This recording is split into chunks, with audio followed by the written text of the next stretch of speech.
Bonjour à tous. Donc pour expliquer comment fonctionne un mécanisme, on va dessiner un schéma cinématique du mécanisme. Mais pour dessiner ce schéma de mécanisme, il faut connaître les différentes liaisons mécaniques entre les composants du mécanisme.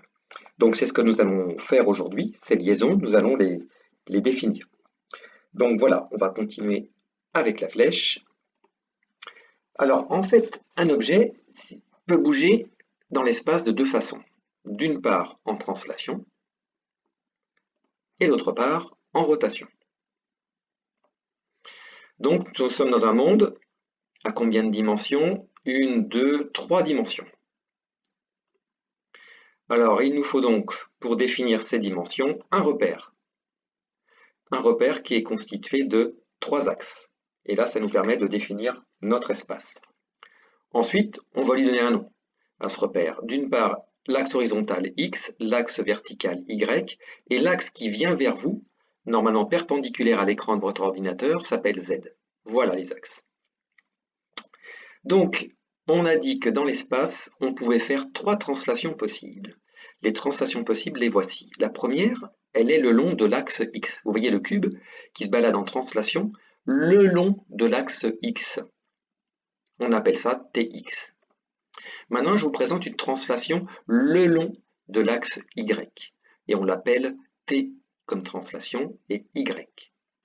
Et maintenant, nous avons une translation du solide le long de l'axe Z, et donc nous allons l'appeler TZ.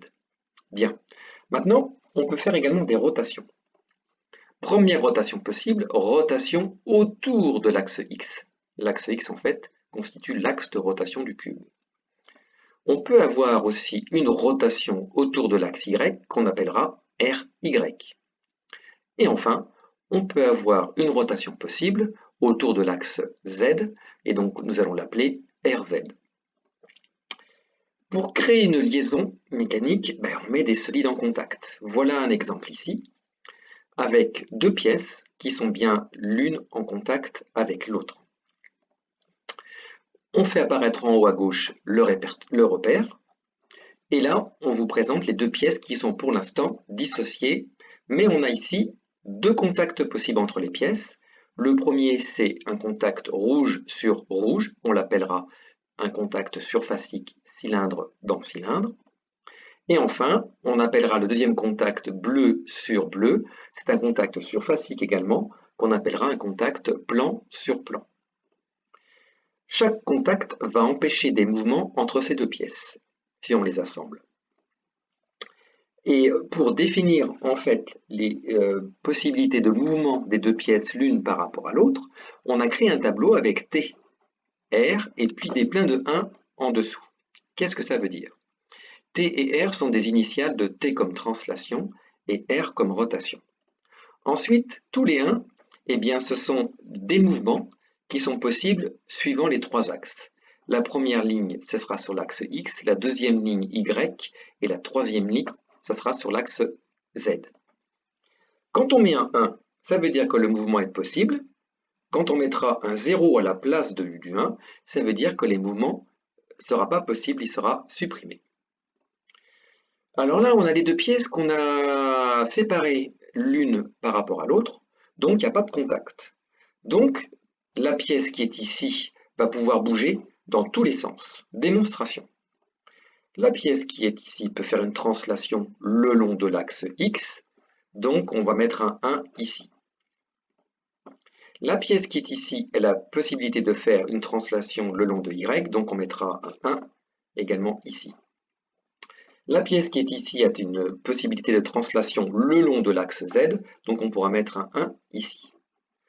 Ensuite, en rotation, vous voyez que la pièce peut tourner et être en rotation autour de X, donc on mettra un 1 là-haut.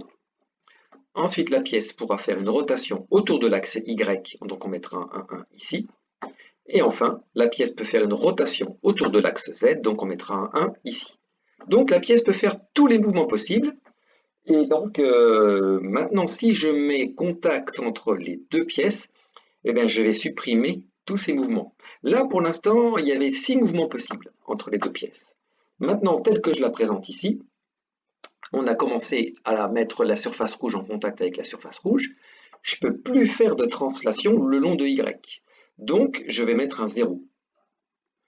Je ne peux pas faire non plus de translation le long de l'axe Z. Donc, je vais mettre encore un 0. Si je parle de rotation, je ne pourrais pas faire de rotation autour de l'axe Y. Donc, je mets un 0. Je ne pourrais pas faire non plus de rotation autour de l'axe Z. Donc, je mets encore un 0. Voilà. Ensuite, si je vais vraiment à fond et que je mets contact rouge sur rouge, c'était déjà fait, maintenant je fais contact en plus bleu sur bleu.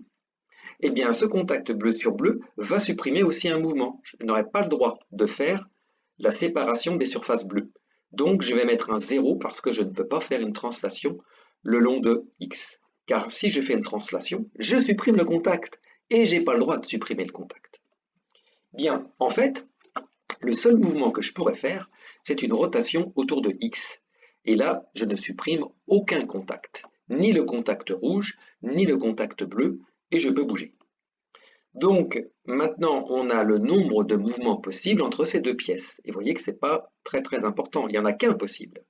Aucune translation n'était possible entre les deux pièces, juste une seule rotation autour de l'axe X. Donc finalement, si je fais la somme, ça me fait 1 degré de liberté.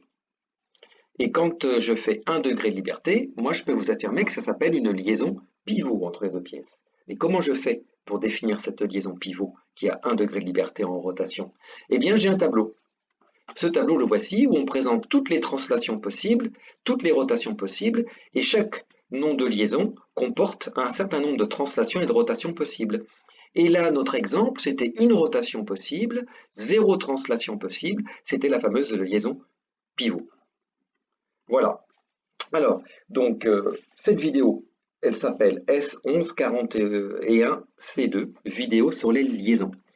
Alors, sur une feuille A4, vous allez inscrire en bas de la feuille, en majuscule, votre nom, prénom, classe, et noter également le numéro de la vidéo, S1141C2, vidéo sur les liaisons.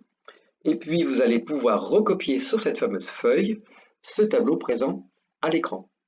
Voilà, je vous souhaite bon courage et je vous dis à bientôt.